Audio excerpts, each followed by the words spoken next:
नमो भगवते वासुदेवाय। प्यारे भक्तगणों, आज बैसाख अमावस्या व्रत में श्रवण करें गीता पाठ।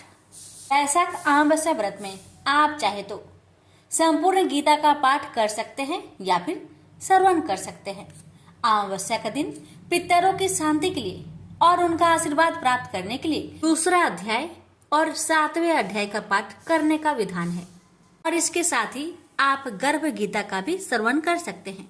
तो आइए इस वीडियो में मैं आप सभी को सुनाऊंगी श्रीमद् भागवत गीता पाठ की दूसरा अध्याय, 7वां अध्याय और साथ में श्रवण करेंगे गर्भ गीता पाठ। तथा श्रवण करने से पहले कमेंट बॉक्स में श्री कृष्ण भगवान की जय लिखना ना भूले और इस वीडियो को ज्यादा से ज्यादा शेयर करें ताकि दूसरे भक्त भी आज के दिन इन पावन कथाओं का श्रवण करके पुण्य प्राप्त कर सके। आइए श्रवण करते हैं गीता पाठ का दूसरा अध्याय। इस अध्याय का नाम है सांख्य योग। संजय बोले, हे धृतराष्ट्र। तब श्री कृष्ण की दया युक्त नेत्रों में आंसू भरकर व्याकुल चित अर्जुन से बोले, हे अर्जुन, अनर्थ के सेवन करने योग, अपयश कारक, नरक में गिरने वाला मोह इस समय तुम्हारे मन में कहां से आया? तुम कायर मत बनो, यह शोभा नहीं देता। तुम हृदय की दुर्बलता को त्याग कर युद्ध के निमित्त खड़े हो जाओ। अर्जुन ने कहा, हे मधुसूदन, मैं रण में पूज्य भीष्म और द्रोणाचार्य के ऊपर बाण प्रहार कर कैसे युद्ध कर सकता हूँ? इस लोक में महात्मा गुरुजनों को न सताकर भीख मांग भोजन करना उत्तम है और अर्थ की कामना के लिए गुरुजनों को मारकर उनके रक्त से सने भोगों को भोगूंगा। हम नहीं जानते कि युद्ध में कौन जीतेगा। यदि हम जीत भी लेंगे, लेकिन जिनको मैं मारूंगा उन्हें मारकर मैं तो जीवित रहना भी नहीं चाहता। वही धृतराष्ट्र के पुत्र हमारे सामने प्रस्तुत है। दीनता से मेरी स्वाभाविक वृत्ति नष्ट हो गई है और धर्म के विषय में मेरा चित्त मोहित हो गया है। मैं आपसे पूछता हूँ, जिससे निश्चय करके मेरा भला हो वह मुझे समझाकर बताइए, क्योंकि मैं आपका शिष्य हूँ और आपकी शरण में हूँ। अतः मुझे ज्ञान शिक्षा दीजिए। मुझे पृथ्वी का निष्कंटक राज्य मिल जाए और देवता का भी आधिपत्य मिल जाए, तो भी ऐसा कोई उपाय नहीं दिखता कि जो मेरी इंद्रियों को दुखाने वाले शोक को दूर करे। हे गोविंद, मैं युद्ध नहीं करूंगा। यह कहकर अर्जुन चुप हो गए। संजय बोले, हे राजन, दोनों सेनाओं के बीच में खिन्न होकर बैठे अर्जुन से भगवान श्री कृष्ण ने ये वचन कहे, हे अर्जुन, जिसके लिए शोक नहीं करना चाहिए तू उसके लिए शोक करता है और पंडितों के वचन तू कहता है। तो पंडित लोग न मरो का सोच करते हैं और न जीवितों का सोच करते हैं। यह बात असंभव है कि मैं पहले न था, तुम भी न थे और यह राजा भी न थे और इसके बाद भी न रहेंगे। जैसे देहधारियों की इस देह का लड़कपन, जवानी, बुढ़ापा ये अवस्था होती है, जैसे ही मृत्यु के बाद दूसरी देह की भी होती है। इसलिए पंडित लोग मोक्ष को प्राप्त नहीं होते। इंद्रियों का सप्तरादि विषयों से संयोग जारा, गर्मी आदि सुख दुख देने वाला है। आने जाने वाले और नाशवान जानकर इन्हें सहन कर। हे नर श्रेष्ठ, सुख दुख को समान मानने वाले जिन वीर पुरुष को यह ब्रह्म पदार्थ कलेश नहीं देते, वह मोक्ष पाने के अधिकारी है। असत का तो अस्तित्व नहीं है और सम का अभाव नहीं है। इस अविनाशी, अचित्य और नित्य जीवात्मा के ये सब शरीर नाशवन है। अतएव हे भारत, तुम युद्ध करो। जो पुरुष इस आत्मा को मारने वाला तथा जो मरने वाला मानते हैं, वे दोनों ही ज्ञानी नहीं है, क्योंकि यह आत्मा न मारती है न मरती है। आत्मा न कभी जन्मती है न मृत्यु को प्राप्त होती है, न कभी जन्मी थी न कभी मरेगी। यह अजनबी, नित्य, कभी न घटने बढ़ने वाली और सनातन है। नष्ट होने पर भी वह नाश को प्राप्त नहीं होती। जो पुरुष इस आत्मा को नित्य अविनाशी, निर्विकार और अनजन्मा जानता है, वह जिसको घात करवेगा और जिसको मारेगा, जिस प्रकार मनुष्य पुराने वस्त्र फेंक कर नया वस्त्र ग्रहण करता है, उसी प्रकार आत्मा पुराने देह को छोड़कर नई देह धारण करती है। आत्मा को शस्त्र काट नहीं सकते, अग्नि जला नहीं सकती, जल भिगो नहीं सकता, ना भीग या गल सकती है और ना सूख सकती है। यह अविनाशी, सर्वव्यापी, स्थिर, अचल और सनातन है। यह इंद्रियों से जाना नहीं जा सकता, यह कल्पना से भी परे है और इसमें हेर फेर नहीं हो सकता। इसलिए ऐसा जानते हुए तुम्हें शोक करना उचित नहीं है। हे महाबाहो, यदि तुम इस आत्मा को नित्य जन्म लेने वाला मानते हो तो शोक नहीं करना चाहिए, क्योंकि जो जन्मा है उसकी मृत्यु है और जिसकी मृत्यु हुई है उसका जन्म होना निश्चय है। अतः जो बात अनिवार्य है उसके लिए सोच करना व्यर्थ है।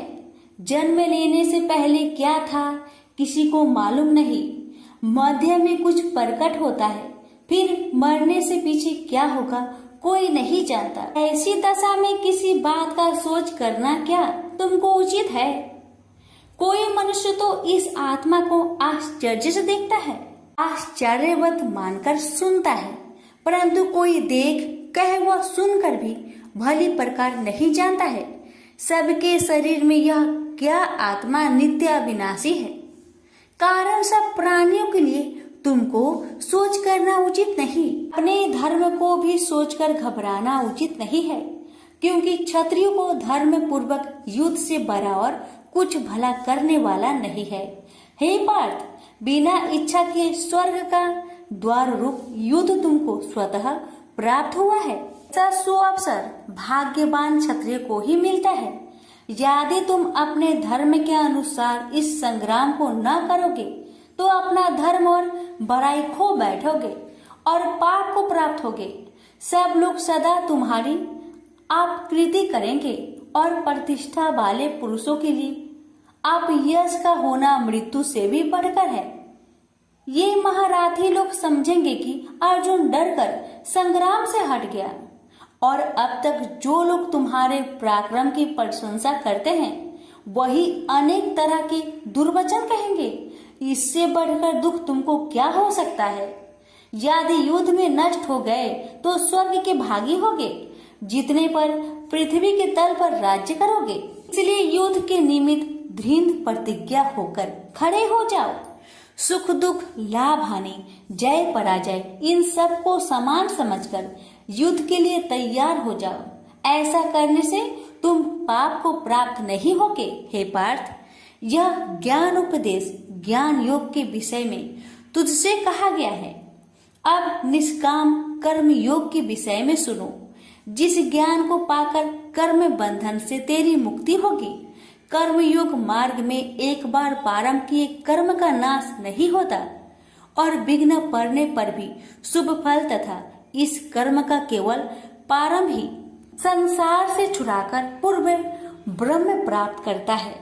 निश्चय करने वाली बुद्धि इस निष्काम कर्म में एक ही है और कामना वाले पुरुष की बुद्धि एकाग्र नहीं रहती। हे अर्जुन, अज्ञानी उस पुष्पिता वाणी को ही स्वर्ग सुख से बढ़कर कुछ नहीं समझते।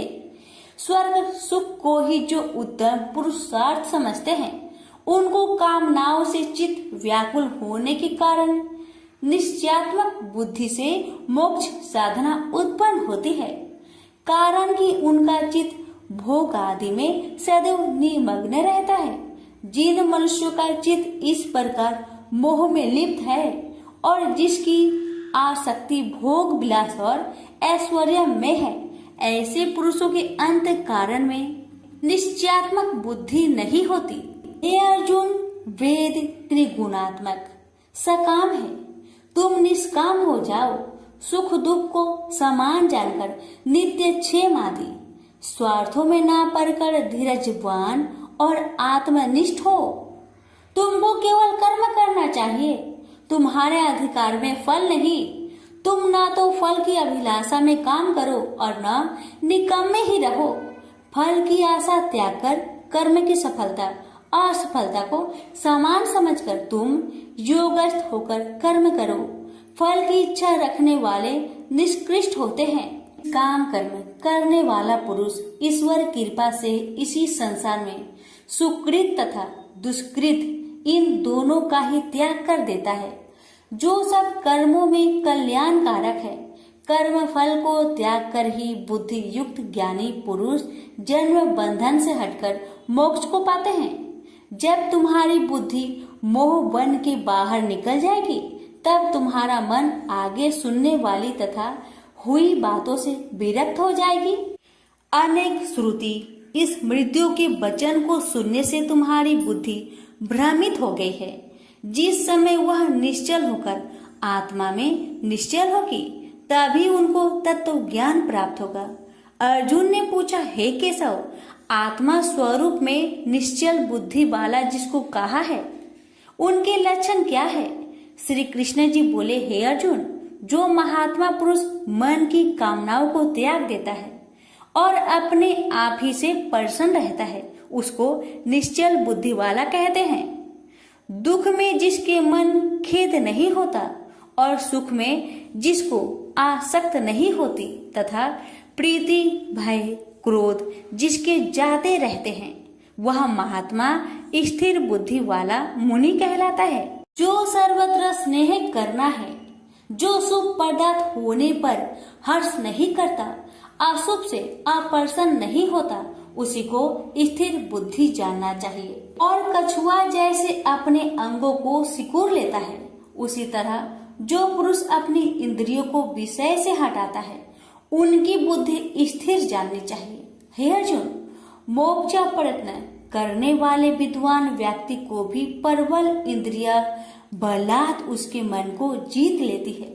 इसलिए सब इंद्रियों को विषयों से रोक मेरे अंतर ज्ञान में तत्पर हो जावे। जिसने इंद्रियों को बस में कर लिया है, उसकी बुद्धि निश्चल है। जो पुरुष विषयों के ध्यान में रहता है, उसमें उसकी प्राप्ति हो जाती है। प्राप्ति होने से कामना होती है। इच्छा के पूर्ण न होने से क्रोध से अविवेक होता है। अविवेक से स्मरण शक्ति नष्ट हो जाती है। स्मरण शक्ति के नष्ट होने से बुद्धि क्षय हो जाती है। जिसकी बुद्धि का नाश हुआ, वह विनाश को प्राप्त होता है। जो पुरुष राग देश से रहित होकर इंद्रियों के विषय सुख का अनुभव करता है और अपने मन को बस में रखता है, वह शांति को प्राप्त होता है। शांति मिलने पर सब दुखों का नाश होता है। प्रसन्न चित्त वाले की बुद्धि तुरंत निश्चल हो जाती है। वो पुरुष योग युक्त नहीं है, उनको निश्चल बुद्धि उत्पन्न नहीं होती।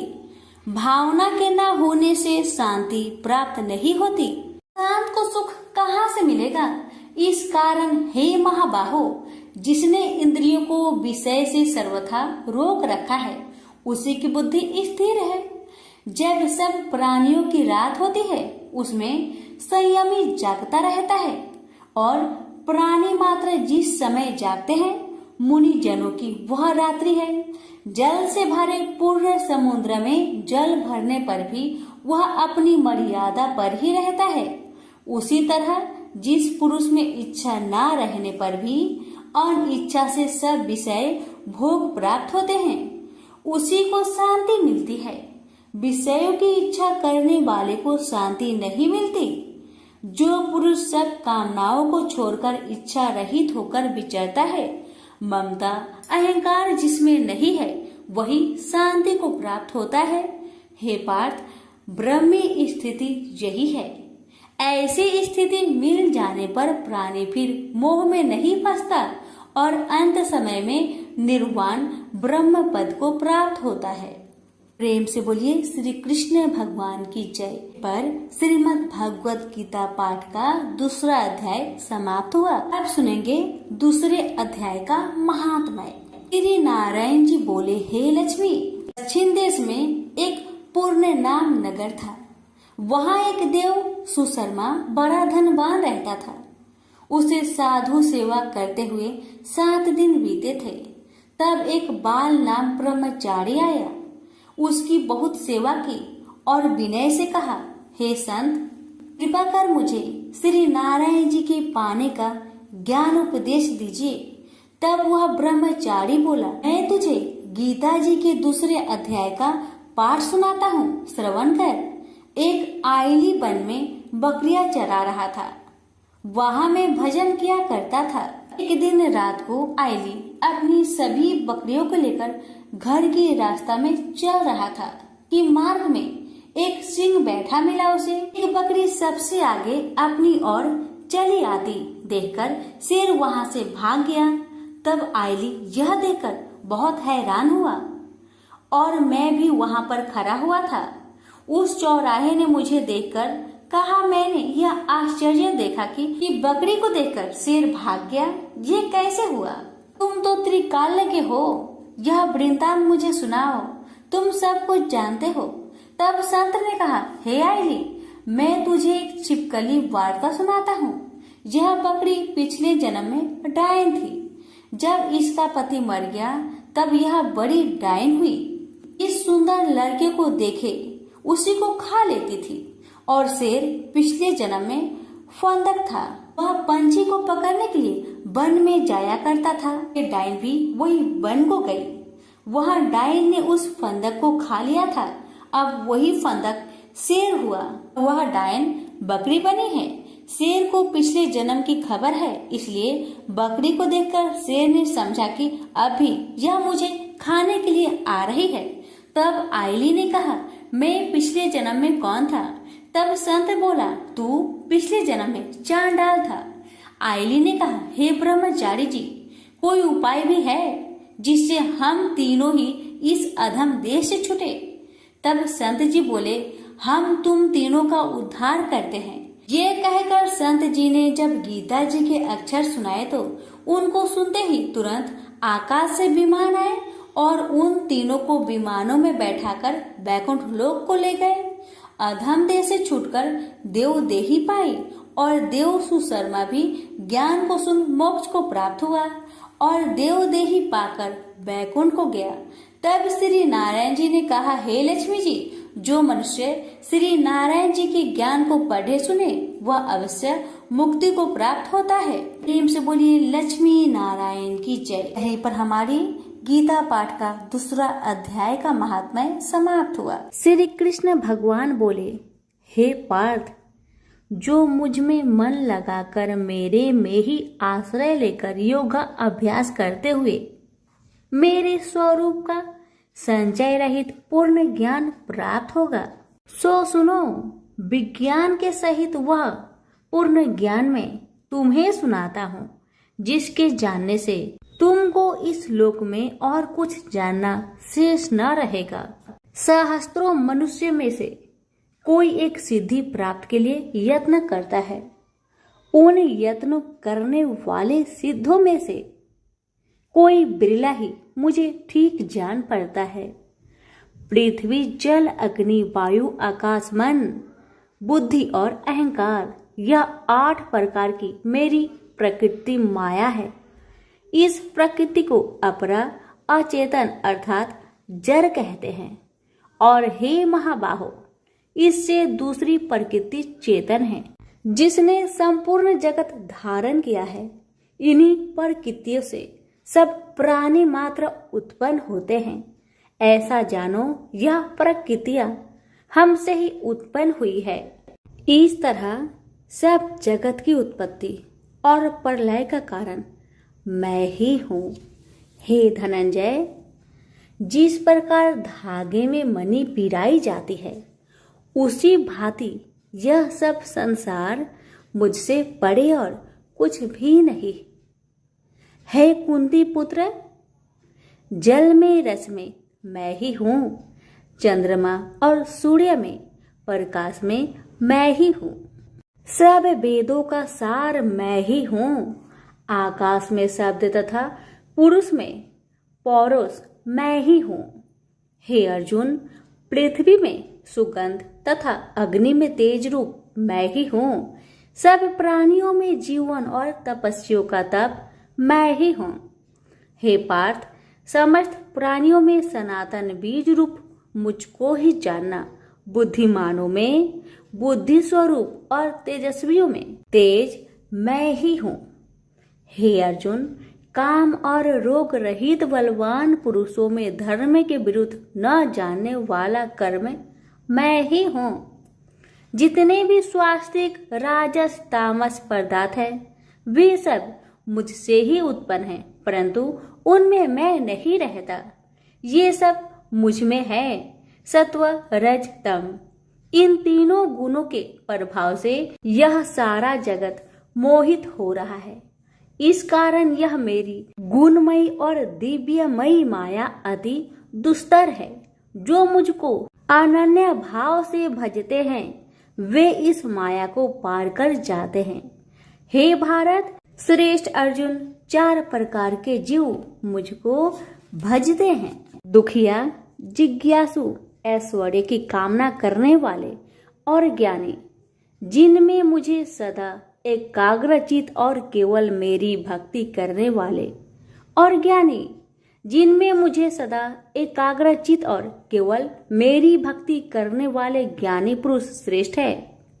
क्योंकि मैं ज्ञानी को अत्यंत प्रिय हूँ और वह मुझको प्रिय है। यद्यपि ये सभी भक्त श्रेष्ठ है, तथापि ज्ञानी तो मेरी आत्मा ही है, क्योंकि वह मुझ में ही मन लगाकर मुझको ही सर्वोत्तम गति मान मेरा ही आश्रय ग्रहण करता है। वह ज्ञानी अनेक जन्मों के बाद मुझे पा लेता है। ऐसा महात्मा अति दुर्लभ है जो सब जगत को वासुदेवमय समझे। हे अर्जुन, जो भक्त श्रद्धा पूर्वक जिस जिस देवता का पूजन करना चाहते हैं उन पुरुषों की उस श्रद्धा को मैं ऋण कर देता हूँ। यह उस श्रद्धा से मुक्त होकर उस देवता की आराधना करता है, फिर उसको मेरे ही रचे हुए काम का फल प्राप्त होते हैं। परंतु उन अल्प बुद्धि वालों का फल नाशवान है। देवताओं की आराधना करने वाले देवताओं को मिलते हैं और अव्यय, अविनाशी, अच्युतम स्वरूप को न जानकर मंद बुद्धि लोग मुझे अव्यक्त को व्यक्त मानते हैं। मैं योग माया से आच्छादित होने के कारण सबको नहीं दिखता। उसी से मूर्ख लोग अनादि तथा अविनाशी मुझको नहीं जानते। हे अर्जुन, मैं भूत, भविष्य और वर्तमान के सभी प्राणियों को ही जानता हूँ, पर मुझे कोई भी नहीं जानता। हे भारत, हे परम तप, इच्छा और देश से उत्पन्न होने वाले सुख दुख आदि धंधों के मोह से जगत के सभी प्राणी भ्रम में फंस जाते हैं। जिन पुण्य आत्माओं के पाप नष्ट हो गए हैं वह पुरुष दृढ़ मोह से छूटकर दृढ़ निश्चय करके मेरी भक्ति करते हैं। जो आश्रय लेकर जीवन मरण से दूर करने के अर्थ प्रयत्न करते हैं वे पुरुष ब्रह्मा आत्मज्ञान अपने चित्त को निश्चल रखकर उसका संगम करता है और अंत कारण की समाधि लगाता है। जिस अवस्था में योग अभ्यास के कारण चित्त का वेग रुक रुक कर विषयों से पृथक होने लगता है और जब शुद्ध अंतःकरण से आत्मा को देखकर आत्मा में ही संतुष्ट होता है, जिस अवस्था में वह अत्यंत सुख जो इंद्रियों द्वारा जाना नहीं जा सकता वरन केवल बुद्धि से ही जाना जाता है, और जब वह योगी अनुभव करता है तब आत्मा स्वरूप में स्थिर हो उससे विचलित नहीं होता।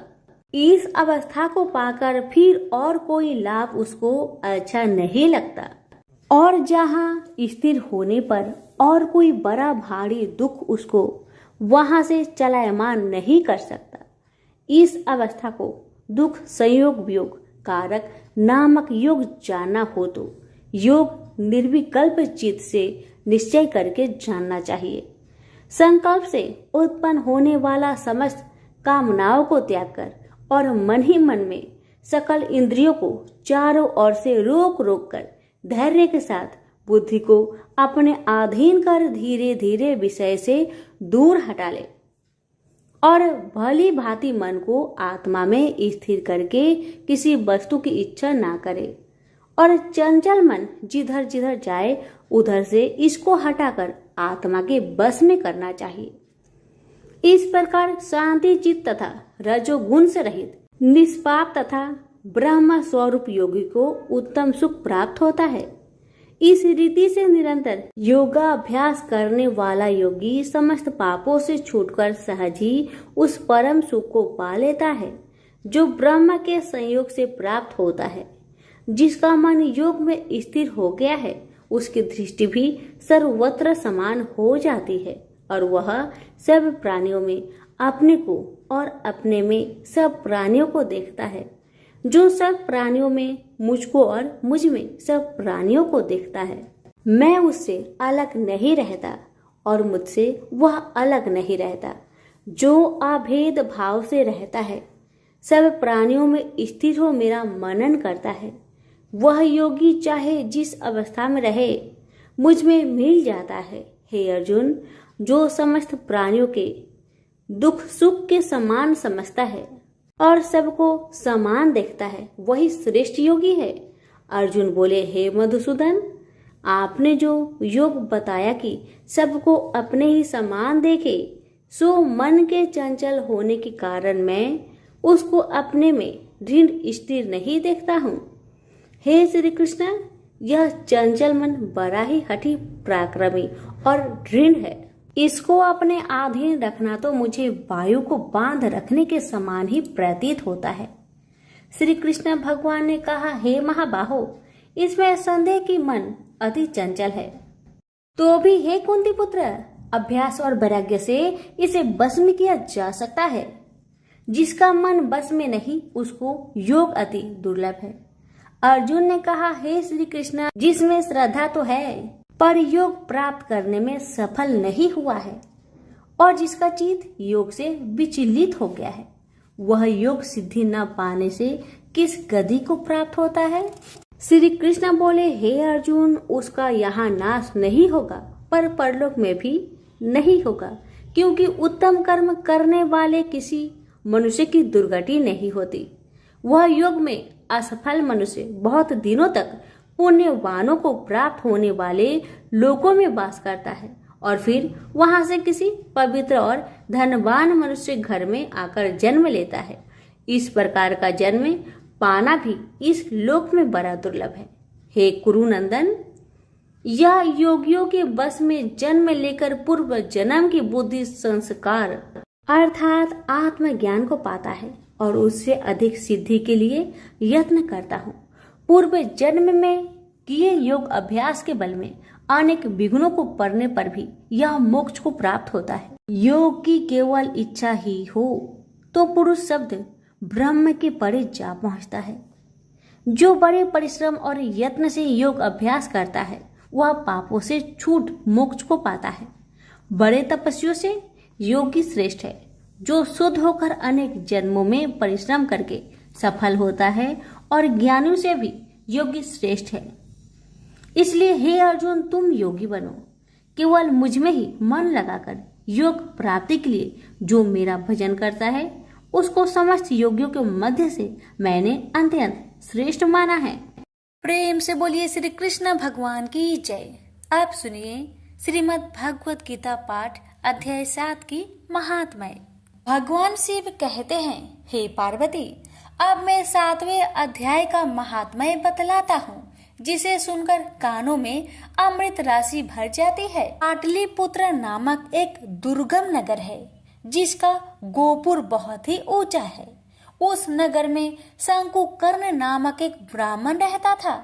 उसने वैश्यावृत्ति का आश्रय लेकर बहुत धन कमाया, किंतु ना तो कभी पितरों का तर्पण किया और न देवताओं का पूजन ही। वह धनोपार्जन में तत्पर होकर राजाओं को ही भोज दिया करता था। एक समय की बात है, उस ब्राह्मण ने अपना चौथा विवाह करने के लिए पुत्र और बंधुओं के साथ यात्रा की। मार्ग में आधी रात के समय जब वह सो रहा था, तब एक सर्प ने कहीं से आकर उसकी बाह में काट लिया। उसके काटते ही ऐसी अवस्था हो गई कि मणि, मंत्र और औषधि आदि से भी उसके शरीर की रक्षा असाध्य जान पड़ी। तत्पश्चात कुछ ही क्षणों में उसके प्राण पेखरू उड़ गए। वह प्रेत बना। फिर बहुत समय के बाद वह प्रेत सर्प योनि में उत्पन्न हुआ।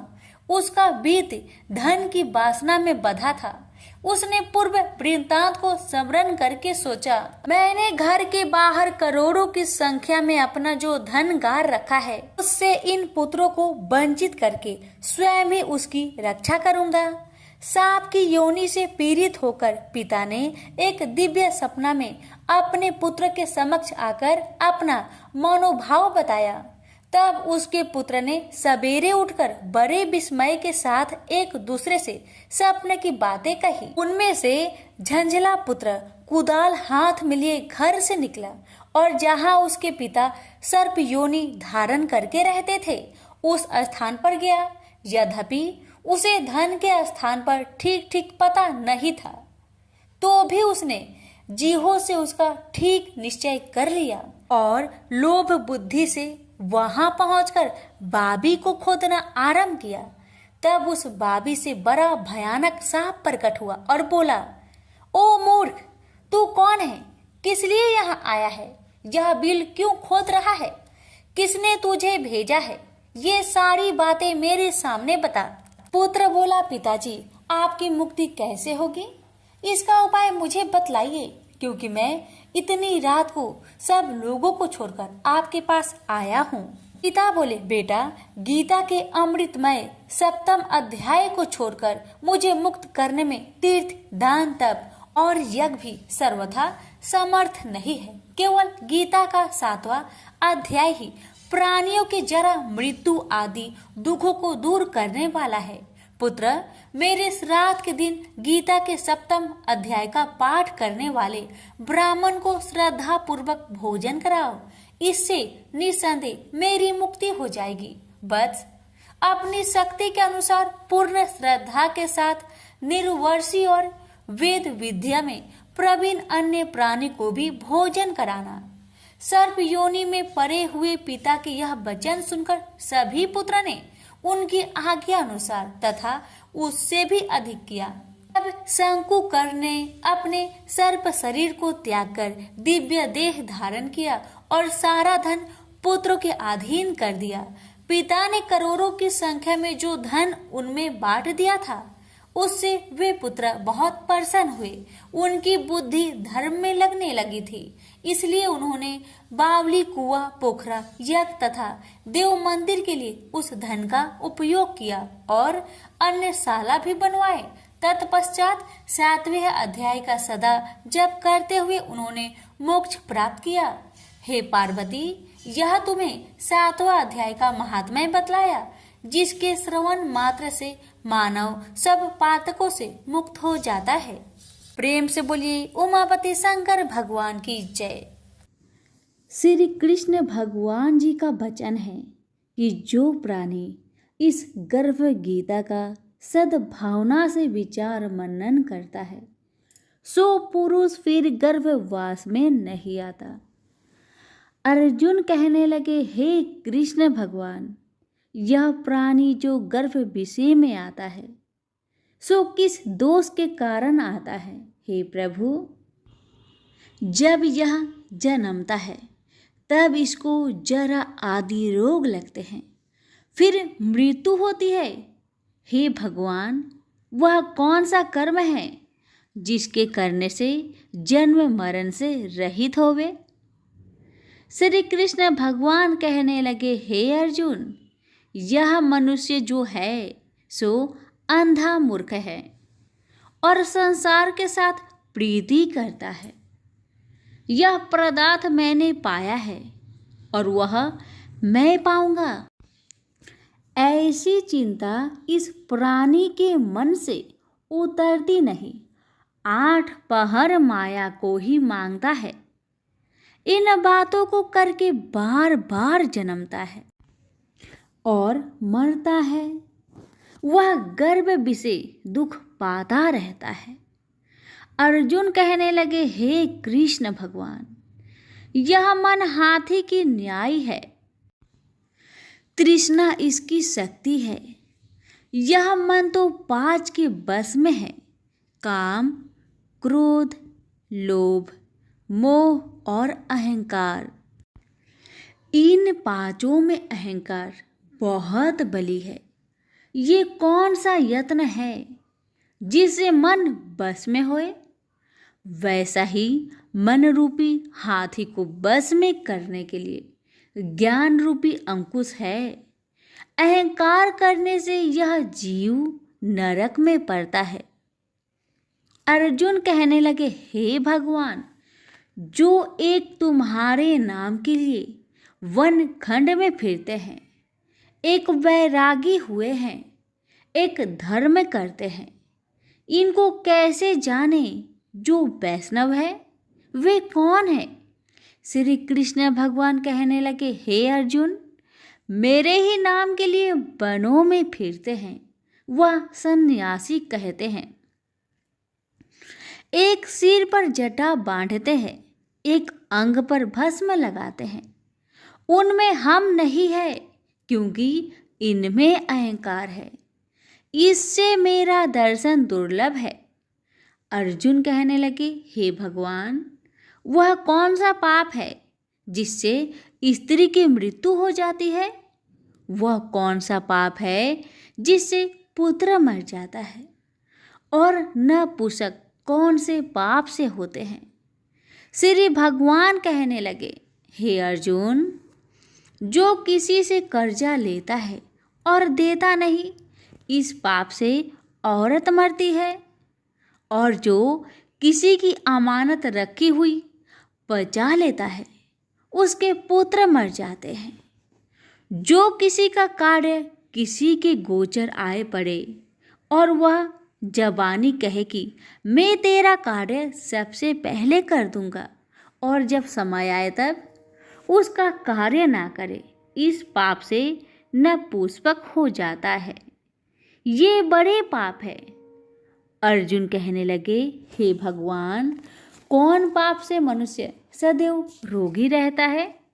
किस पाप से गधे का जन्म पाता है, स्त्री का जन्म पाता है, तथा टट्टू का जन्म क्यों कर पाता है? और बिल्ली का जन्म किस पाप से होता है? श्री भगवान कहने लगे, हे अर्जुन, जो भी मनुष्य कन्यादान करते हैं और इस दान में मूल्य लेते हैं, वे दोषी है। वे मनुष्य सदा रोगी रहते हैं। जो विषय विकार के वास्ते मदिरा पान करते हैं, वे टट्टू का जन्म पाते हैं। और जो झूठी गवाही भरते हैं, वह औरत का जन्म पाता है। जो रसोई बना के पहले आप भोजन कर लेती है और पीछे परमेश्वर को अर्पण करती है, तो वे बिल्ली का जन्म पाती है। और जो मनुष्य अपनी झूठी वस्तु दान करते हैं, औरत का जन्म पाते हैं, वह गुलाम औरतें होती है। अर्जुन कहने लगे, हे भगवान, कई मनुष्यों को आपने स्वर्ण दिया है, सो उन्होंने कौन सा पुण्य किया है? और कई मनुष्यों को आपने हाथी घोड़ा रथ दिए हैं, उन्होंने कौन सा पुण्य किया है? श्री भगवान कहने लगे, हे अर्जुन, जिन्होंने स्वर्ण दान किया है उनको हाथी घोड़े वाहन मिलते हैं। जो परमेश्वर के निमित्त कन्यादान करते हैं, सो पुरुष का जन्म पाते हैं। अर्जुन कहने लगे, भगवान, जिन पुरुषों के अंदर विचित्र शरीर है, उन्होंने कौन सा पुण्य किया है? किसी दो के घर संपत्ति है, कोई विद्वान है, उन्होंने कौन सा पुण्य किया है? श्री भगवान कहने लगे, हे अर्जुन, जिन्होंने अन्न का दान किया है, उनका सुंदर स्वरूप है। जिन्होंने विद्या दान किया है, वह विद्यावान होते हैं। जिन्होंने संतों की सेवा की है, वह पुत्रवान होते हैं। अर्जुन कहने लगे, हे भगवान, किसी को धन से प्रीति है, कोई को स्त्रियों से प्रीति करते हैं। इसका क्या कारण है, समझाकर कहिए। श्री कृष्ण भगवान कहने लगे, हे अर्जुन, धन और स्त्री सब नाश रूप है, मेरी भक्ति का नाश नहीं है। अर्जुन कहने लगे, भगवान, यह राजपाट किस धर्म के करने से मिलता है? विद्या कौन से धर्म करने से मिलती है? श्री कृष्ण भगवान कहने लगे, हे अर्जुन, जो प्राणी काशी जी में निष्काम भक्ति से तप करते हुए देह त्यागते हैं वह राजा होते हैं, और जो गुरु की सेवा करते हैं सो विद्वान होते हैं। अर्जुन कहने लगे, हे भगवान, किसी को धन अचानक बिना किसी परिश्रम से ही मिलता है, सो उन्होंने कौन सा पुण्य किया है? श्री कृष्ण भगवान कहने लगे, अर्जुन, जिन्होंने गुप्त दान किया है उनको धन अचानक मिलता है। जिसने परमेश्वर निमित्त पराया कार्य संवारा है वह मनुष्य रोग से रहित होते हैं। अर्जुन कहने लगे, हे भगवान, कौन से पाप से अमली होते हैं और कौन पाप से गूंगे होते हैं और कौन पाप से कुष्ठी होती है? श्री कृष्ण भगवान कहने लगे, हे अर्जुन, जो आदमी नीच कुल की स्त्री से गमन करते हैं सो अमली होते हैं। जो गुरु से विद्या पढ़कर मुकर जाते हैं सो गूंगे होते हैं। जिन्होंने गो घात किया है वे कुष्ठी होते हैं। अर्जुन कहने लगे, हे भगवान, जिस किसी पुरुष की देह में रक्त का विकार होता है वह किस पाप से होता है? और कोई दरिद्र होते हैं, किसी को खरक वायु होती है, और कोई अंधे होते हैं, तो कोई पंगुल होते हैं, सो कौन से पाप से रहित होते हैं? और कई स्त्रियां बाल विधवा होती है, तो यह किस पाप से होती है? श्री कृष्ण भगवान कहने लगे, हे अर्जुन, जो सदा क्रोधवान रहते हैं उन्हें रक्त विकार होता है। जो मलिन रहते हैं वह सदा दरिद्र होते हैं। जो कुकर्मी ब्राह्मण को दान देते हैं उनके खरक वायु होते हैं। जो पराई स्त्री को निर्वस्त्र देखते हैं, गुरु की पत्नी को कुदृष्टि करते हैं, सो अंधे होते हैं। जिसने गुरु और ब्राह्मण को लात मारी है सो लंगड़ा व पंगुला होता है। जो औरत अपने पति को छोड़कर पराये पुरुषों से संग करती है सो वह बाल विधवा होती है। अर्जुन कहने लगे, हे भगवान, आप पर ब्रह्मा हो, आपको नमस्कार है। आगे मैं आपको संबंधी जानता था, परंतु अब मैं ईश्वर रूप जानता हूँ। हे पर ब्रह्मा, गुरु दीक्षा कैसी होती है, सो कृपा करके मुझको कहिए। श्री कृष्ण भगवान बोले, हे अर्जुन, तुम धन्य हो, तुम्हारे माता पिता भी धन्य हैं जिनके तुम ऐसे पुत्र हो। हे अर्जुन, सारे संसार का गुरु जगन्नाथ, विद्या का गुरु काशी, चारों वर्णों का गुरु सन्यासी है। सन्यासी उसको कहते हैं जिन्हें सबका त्याग करके मेरे प्रति मन लगाया है, सो ब्राह्मण जगत गुरु है। हे अर्जुन, यह बात ध्यान देकर सुनने की है। गुरु कैसा करे? जिसने सब इंद्रियां जीती हो, जिसको सब संसार ईश्वरमय नजर आता हो और सब जगत से उदास हो। ऐसा गुरु करे जो परमेश्वर को जानने वाला हो और उस गुरु की पूजा सब तरह से करे। हे अर्जुन, जो गुरु काम भक्त होता है और जो प्राणी गुरु की पूजा सब तरह से करे। हे अर्जुन, जो गुरु का भक्त होता है और जो प्राणी गुरु के सम्मुख होकर भजन करते हैं उसका भजन करना सफल है। जो गुरु से विमुख है उनको 7 ग्राम मारे का पाप है। गुरु से विमुख प्राणी दर्शन करने योग्य नहीं होते। जो गृहस्थी संसार में गुरु के बिना है चांडाल के समान है। जिस तरह मदिरा का भंडार हो उसमें जो गंगा जल है सो अपवित्र है, इसी तरह गुरु से विमुख का भजन सदा अपवित्र होता है। उसके हाथ का देवता भी नहीं लेते। उसके सब कर्म निष्फल है। कुकर, शुकर, गंधर्व, काग, ये सब की सब योनियों में बड़ी खोटी योनि है। इन सब से यह मनुष्य खोटा है जो गुरु नहीं करता। गुरु बिना गति नहीं होती, यह अवश्य नरक को जाएगा। गुरु दीक्षा बिना प्राणी के सब कर्म निष्फल होते हैं। हे अर्जुन, जैसे चारों वर्णों को मेरी भक्ति करना योग है, तैसे गुरुधार के गुरु भक्ति करना योग है। जैसे गंगा नदियों में उत्तम है, सब व्रतों में एकादशी का व्रत श्रेष्ठ है, वैसे ही अर्जुन शुभ कर्मों में गुरु सेवा उत्तम है। गुरु दीक्षा बिना प्राणी पशु योनि पाता है। जो धर्म भी करता है सो पशु योनि में फल भोगता है, 84 योनियों में भ्रमता रहता है। अर्जुन कहने लगे, हे श्री कृष्ण भगवान, गुरु दीक्षा क्या वस्तु है?